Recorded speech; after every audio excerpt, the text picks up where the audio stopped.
Namaskar. Hello everyone. Welcome to W Talks, where we began the series with spiritual and scientific explanations of 32 Ganesha. Today we will dive into Dvija Ganpati related to Ardhra Nakshatra. So in the previous lectures, if you have not seen the previous videos, you can, but I will just give the gist of what we did. So we discussed about the connection of Ganesha and the nakshatras and their mappings. And we have already covered the 5 nakshatras from Ashwini to Mrikshra in the previous lectures. So if you have missed it, please watch the previous videos. And we also covered the 4 Ganapatis for the 4 padas. And what we got introduced to was the concept of Chatuspada and Chaturvyuha, the fourfold manifestation, where we learned about the family tree of Krishna, and we also learned about Shiva eternally meditating in the second pada, which is the present, which is directly connected to the present, and present which has no beginning and has no end. So it is Ananta. So today what we are going to talk about is something similar to Aniruddha or uncontrolled. That is the Ardhra Nakshatra, which is related to Rudra. And if we look over here in the epileptic declination, the way it goes is the Abhijit and the Dhanishta Nakshatra are all the way to the north, to the extreme, right? And Pushya and Revati are very near to the center of the epileptic. And Mriksha and the Ardra is the extreme most. So that shows you that today what we are going to talk about will have some of the extremities to some of the stories related to Ardra. So in the last lectures and previously, and I'm pretty sure most of you might be aware with the story of Kartikeya and Ganesha, where Shiva told that one mango, any one of you can have it, but you will have to complete the 3 rounds of the world. And we saw how full of wisdom Ganesha was. Now, today, what we are going to look at another story of Ganesha, which is very interesting and which shows a totally, in a way, a different side of Ganesha. And that is going to be the story of Ganesha and the moon. But before we dive, let's read at what the Dvija Ganpati, which is related to the Ardhra Nakshatra, is described as. He is described as four-headed Dvija Ganpati, twice born, is moon-like in color, hold a noose, a gourd, an olive leaf scripture, a staff, water vessel, and japa beads. He reminds one and all of the urgency for disciplined striving.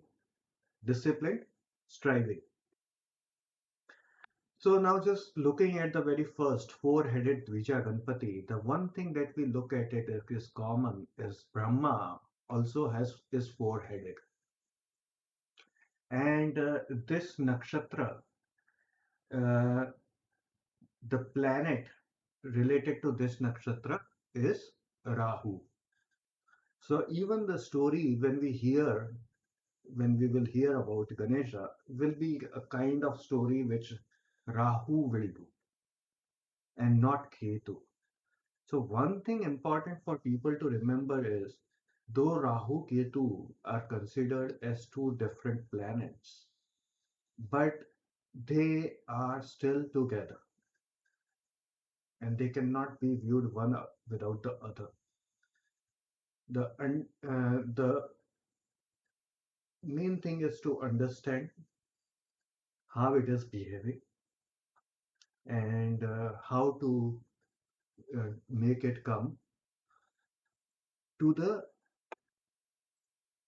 and not go to the extreme, come to the center. So Brahma also, like for example, grew his fifth head and Shiva came, right? And he cut off his head. So you can pretty much understand that this is nakshatra, which is related to is the symbol is a teardrop. It's also a diamond, and the deity is Rudra, and the Purushartha is Kama, desire, and it is related to the element is water. Now over here it says twice born and is moon-like in color. So pretty much the we can say that the impact of moon will be more over here. Now Ganesha linked to Ketu, and once we hear that story, but before that, if you yourself want to try, what you can do is if you are really affected by Rahu or Ketu or not, and with the moon cycles, what you can do is actually get this kind of copper ring, put it on your finger,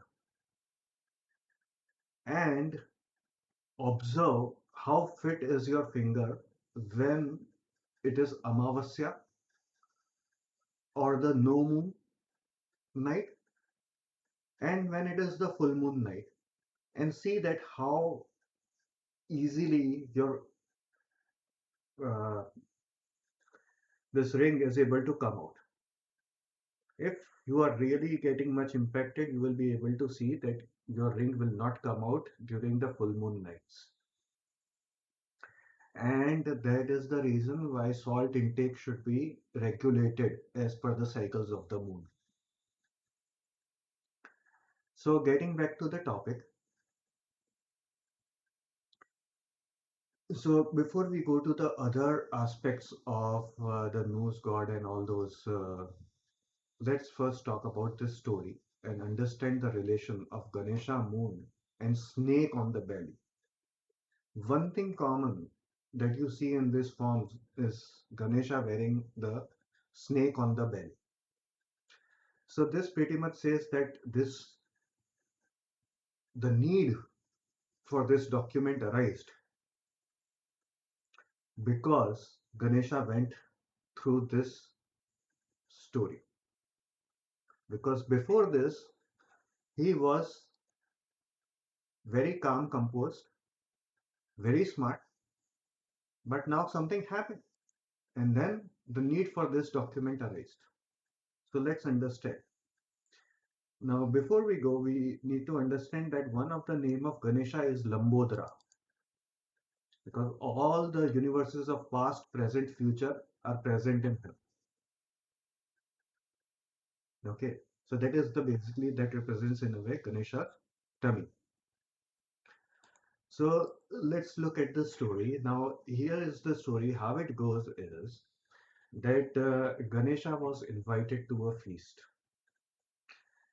And as you know, Ganesha, being very kind of lusty for food, he ate so much of food that he filled up his stomach with lots and lots of food. Now, after that, and he was just desiring for more food, and he just kept on eating a lot of it, and he was totally filled. But then after that, he was going home. And this was the time when actually Chandra was always full. So there was only full moon night. There was no eclipse or no cycles of moon or nothing. Every day was a full moon night. So the charm of Chandra was always there. So when Ganesha finally got up and was going home on his mouse, sitting on his mouse, what happened is the snake came on the path, as you see over here. And the mouse got afraid, and because of which Ganpati tumbled, he fell down, and his stomach broke open, and everything spilled out.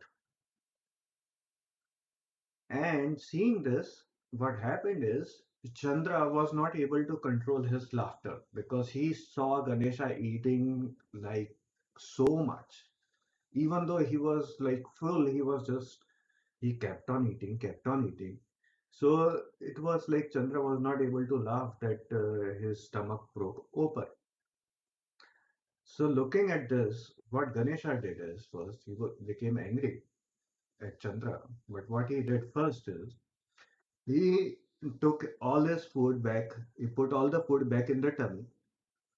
He took the snake because of which the mouse got afraid and he fell down. And he tied to his tummy over here. Right? And then he cursed Moon that you will not be seen now forever. Now Chandra got into a turmoil and the earth got into a turmoil because Chandra was not there and the charm totally went out and the nights became totally dark. So Brahma and everybody intervened, and some stories goes like that. Some story says that Ganesha, after some time, he himself realized that it's not right thing to do. So he forgave Chandra, but said that he will not be able to take the curse totally back, but he will fade in and fade out. And that's how the cycle of 15 days comes into play. And that's how the emotions play with the cycles of the moon. Right? Now, if you look at the dummy of Ganesha, in a way, is basically the past, present, and the future. So Ketu. Now he cursed the moon from his mouth. So that is in a way Rahu. Now, because this what he did, definitely he had to go through himself a turmoil. So over here, what we see is, as it is a four-headed Dvija Ganpati, we will treat his four hands also in a different way. So we will count from here, four forward and four backwards. So four forward if you count, right? So 6, 7, 8, 9. So 9 is Vigna Ganpati Ashlesha. So that is related to a snake. And if we count 4 backwards, so 6, 5, 4, 3. So that is Kritika Nakshatra, right? So now if you see this nakshatra, the varna related to it is actually butcher, right? And the Purushartha is Kama. So the overflow of desire. Now that is very interesting because one another stories which are related to desires and helping the devas are a lot of times related to uh, Sage Dadiji, right? But before we go over here, the disciplined striving, right? So Purushartha being Kama, the desires can overflow and create problems in your life. So lot of things have been heard in this nakshatra about being so much extreme in certain cases, the thing to focus on is actually the Ganpati over here is twice born. The and the moon like in color. So the manifestation or the emotions being out of control. Right? And being twice born, now what does that really mean? So there are two ways to look into it. One of the way to look into it is that Shiva beheaded Ganesha and then his head got replaced by the elephant head. And in the previous lectures, we looked into during the Ashwini Nakshatra, we looked into or Bala Ganpati, we looked into how the sperm gets beheaded. So that is one way of taking a birth, right? So you see the extreme over here. So if you want to get born again, this is one way, you being already there in the world. And the other way, which is the way of the yogis or the sages or the enlightened beings, is connected to sage Dadiji in a way. How? See, Ashwini replaced head of sage Dadiji to get what? Madhu Vidya. Now, Madhu Vidya does not just really mean honey. Also understand how the honey is collected. It is collected by bees. Bees means so many bees collected. And then they collect it and deposit it in the in that what is it called? The honey whatever, right? So that is something very similar to Vedas is really not written by one person, right? All of so many generations have actually put knowledge into it, and finally it was composed into a literature, documented by Vedya, right? So that is what is also Madhuvidya. So you have to see the essence of it, not just the physicalities of it. So says Dadiji is also known as Ashwashira. So that is another way of getting born, right? So getting born as an enlightened being. So many times, if Jupiter and Ketu, I feel, are together, then this is the process you will go through. The Ketu has to be in Ashwini, and the Jupiter has to be in Kritika. Okay. Now going forward, the other story, very interesting about Sage Dadiji is, if you have heard about, is about the tale of Vajra Yuddha, the Yuddha between Indra and Vritra.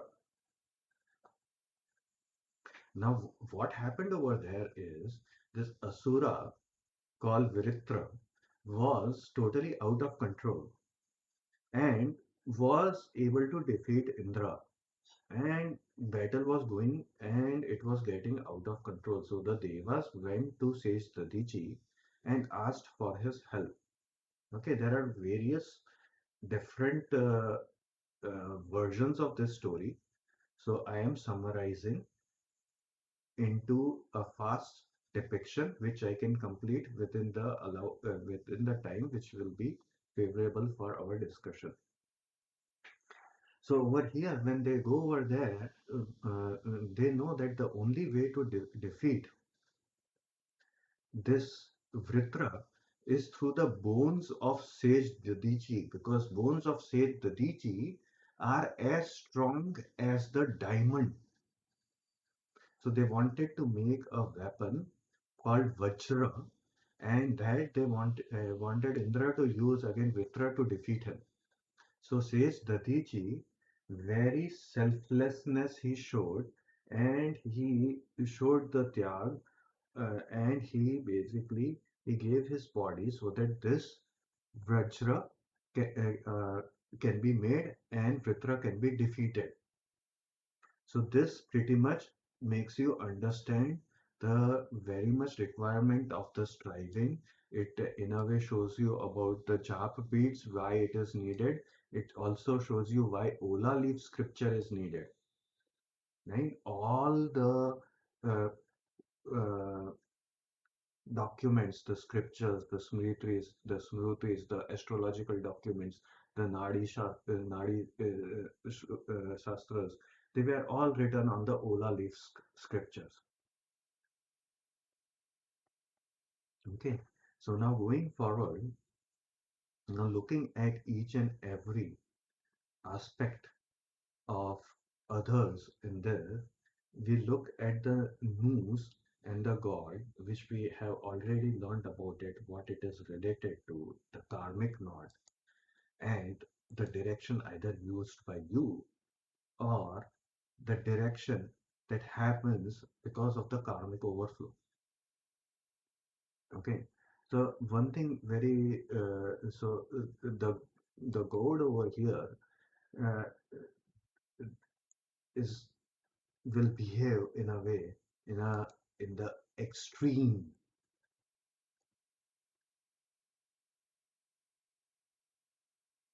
So that is one thing that people need to understand, and that's why urgency of disciplined striving is very much needed.